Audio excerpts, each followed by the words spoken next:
Brace yourselves, people, because there's a big bug invasion coming your way. But there's a group of men and women who are out there and are ready to take them down. Get ready as I talk about Starship Troopers, which is celebrating its 25th anniversary this month.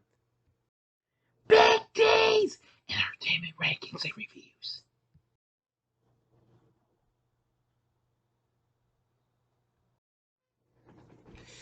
So greetings, my fellow YouTubers, and welcome to Big D's Entertainment Rankings and Reviews. My name is Doyle, better known to you as the Big D, and this time around I bring to you a review of the 1997 sci-fi action film Starship Troopers, released by TriStar in North America and Touchstone internationally.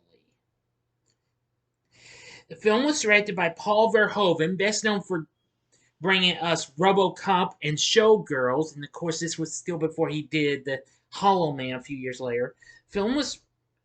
Script was written by Ed Neumeyer, based on the 1959 novel of the same name by Robert A. Heinlein. The film takes place in the 23rd century and follows the exploits of a teenager named Johnny Rico and his friends while serving in the military under the Earth World Government, United Citizen Federation, in humanity's exploration and colonization of outer space brings him into conflict with an alien species known as arachnids, leading to an interstellar war. This film has a pretty good cast, featuring Casper Van Dien, Dina Meyer, Denise Richards, Jake Busey, Neil Patrick Harris, Patrick Muldoon, Michael Ironside, and a host of others. Now, this had started as a project known as Bug Hunt at Outpost 7, reminded Neumeyer, as the development of this began way back in 1991. But it took some time and what have you. But soon they got. But unfortunately, the film kind of got dissed by critics, though. And what have you. But still.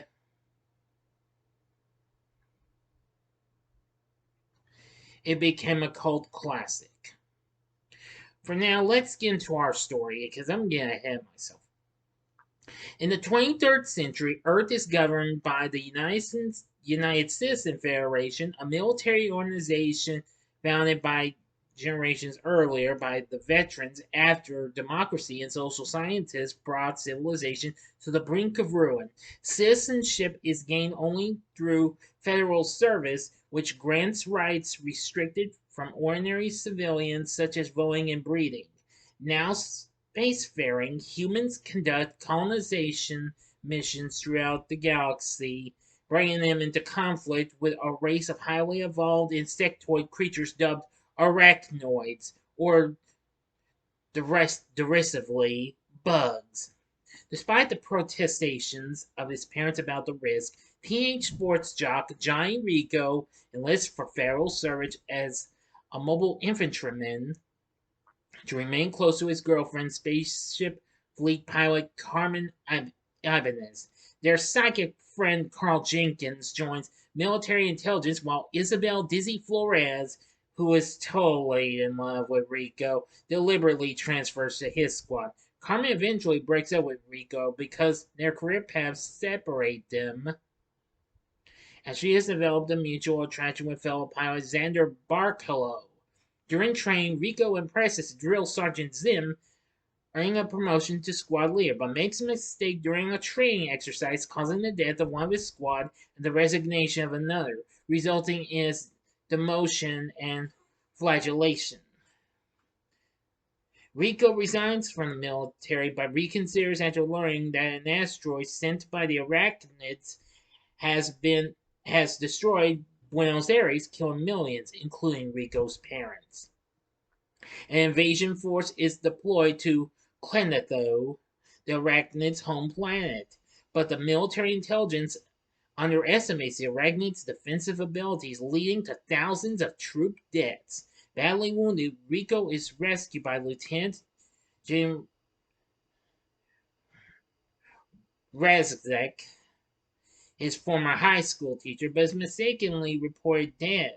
devastating Carmen. Following his recovery, Rico, Dizzy, and squad mate Ace Levi join Rascal's Special Forces unit, the Roughnecks. Rico eventually earns the rank of corporal for his feats against the Arachnids, including killing a gigantic tanker bug on Tango Orilla, and becomes romantically involved with Dizzy.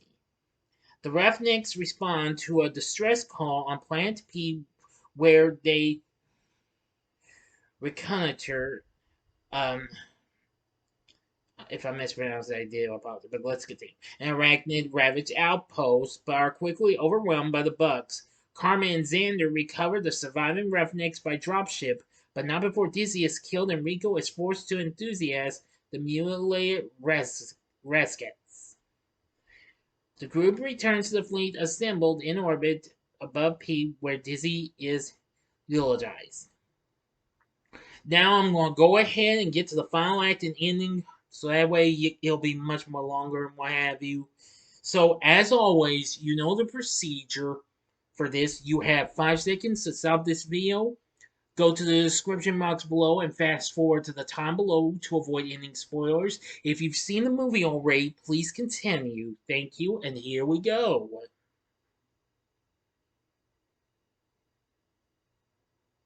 Okay, you've been warned.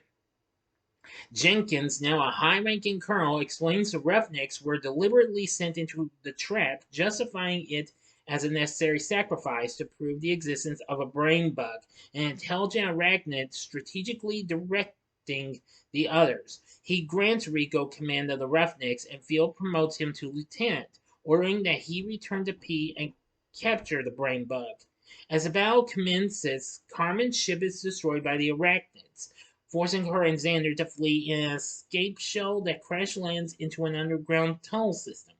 The pair are captured by the arachnids, and the brain bug uses its proboscis to consume Xander's brain, absorbing his knowledge. Rico sends his squad to complete their mission while he, Ace, and their squad mate Watkins find Carmen and hold the arachnids at bay with a miniature nuclear bomb. The brain bug escapes while the arachnids attack and mortally wound Watkins, who sacrifices himself by detonating the bomb while his teammates escape. On the surface, they learn that Zim has captured the brain bug, and the assembled troops rejoice as Jenkins physically, detects it, is afraid. A propaganda advertisement details how the brain bug is being invasively studied to learn its secrets and ensure humanity's victory. The advert encourages the viewers to enlist and do their part in the war so they can become like Carmen, now captain of her own ship, and Rico, who enthusiastically leads his troops into another battle. In the story, my friends. As I will point out, this had all sorts of, well, ads and what have you, just like RoboCop. Okay, enough said. So what did I think of Starship Troopers? Well, I gotta say, this was really good.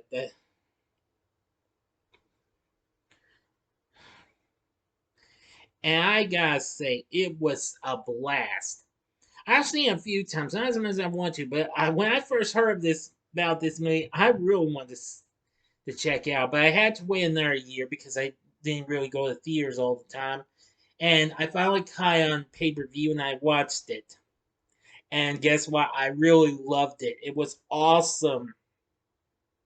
Now, when it opened on this day, November 7th, in 1997, henceforth, today's the 25th anniversary of the film, some initial box office success, but unfortunately, negative reviews from critics who perceived the film as promoting fascism, including accusations against Verhoeven and Meyer of being Nazis, as well as criticism over its violence and performances. Yeah. Verhoeven believed the misconceptions about the film were the result of poor marketing that presented the film as an action film instead of a satire. Because they had all these ads and what have you, just while showing the movie and what have you, and little bits and what have you, just like RoboCop did a decade before this. Nevertheless, the film went on to become a cult classic and went on to make 121 million worldwide.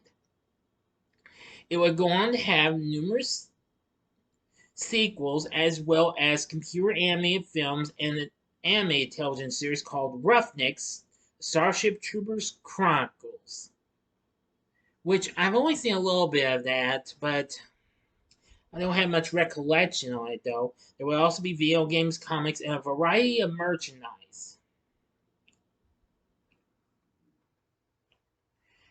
But anyway, however, in the last few years and what have you, everybody's been, well, warming up to this. And I've got to say, this film is action packed. It's cool. It's probably one of the most coolest films that came out in '97 that I have ever seen. I liked how they took out those arachnids and whatever, and the tanker bug. That was freaking awesome. Mm-hmm. So anyway, well, I may never have read the book though, but I really do think this is very good. And I like Paul Verhoeven's direction. I mean, I think aside from RoboCop, I think this is probably the second best film I've seen of his. Now, as for our cast, I liked how they were. Here playing Johnny Rico is Casper Van Dien. He does a great job. Playing Dizzy is Dina Meyer, who I thought was really, really good. Denise Richards, this was one of the first films I saw her in, of course. The same, I think, no, not the same year. She had recently appeared in some cult faves like Tammy and the T-Rex. In the following year, she'd be in Wild Things, and then after that, she'd go on being Drop Dead Gorgeous, The World Is Not Enough, and Valentine. She plays Carmen. Of course, this is a film that introduced me to her. Yeah, let's see. Playing Ace Levi is Jake Busey. Yeah, Gary Busey's son. Carl Jenkins is played by Neil Patrick Harris, who most people knew best as Doogie Howser, MD. And of course, he'd later go on to play himself in the Harold and Kumar's films. Next is Clancy Brown playing Sergeant Zim. Of course, Brown was recently in Pet Sematary 2, and of course, he'd later go on to voice Mr. Eugene Krabs on Nickelodeon SpongeBob SquarePants and do voice acting in other programs. Seth Gilliam plays Watkins, who's really good. Patrick Muldoon plays Xander, who's pretty good.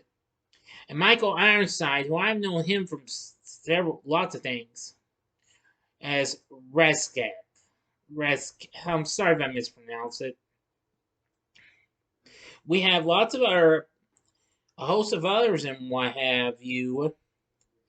That includes former Golden Girl Rue McClanahan as a biology teacher, and Brenda Strong, Dean Norris. Oh, and so many others. I think the cast was really good. Again, the action was really good too. Let's see, the score was done by Basil Podoris, and that score was really good too. But it was the action and the thrills that I anticipated from this. After seeing it, TV spots and trailers for this, I thought Starship Troopers was again a blast from start to finish. I don't care what anybody said a long time ago. I loved this movie, and it's still good.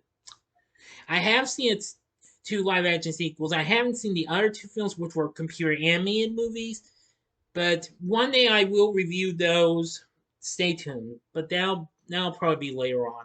So overall, with a pretty good cast, a story, and good score and direction, what have you, despite what critics said a long time ago, but that's in the past. I'm just glad it's a cult classic now. So in the end, would I recommend Starship Troopers? The answer's easily hell yeah. This is a flick you must check out. Again, it was awesome. Trust me, you will definitely love it if you give it a try. So what are your thoughts on Starship Troopers? Let me know in the comments section below. If you like this video, click the like button, subscribe, and be a part of the Big D Nation. Join me next time when I bring to you the first installment of my October rewatches ranking. This will be the first of a special two-parter, and part one will be the most of the rewatches, not counting any of the big five film franchises, which I'll mention when I talk about that, okay? So thanks for watching. If you like this, check out my reviews for these other two Paul Verhoeven flicks I've already reviewed. In the upper left-hand corner is my review of Hollow Man, and the upper right-hand corner is my review of RoboCop, which recently celebrated its 35th anniversary this year. Or if you would like another type of creature from space, go to the bottom left-hand corner and see my review of Alien. And the bottom right corner is the button you can click to subscribe. If you like rankings and reviews on movies, TV, music, video games, etc., then I'm your guy. Thanks for watching. Until next time, I'm the Big D saying, see ya.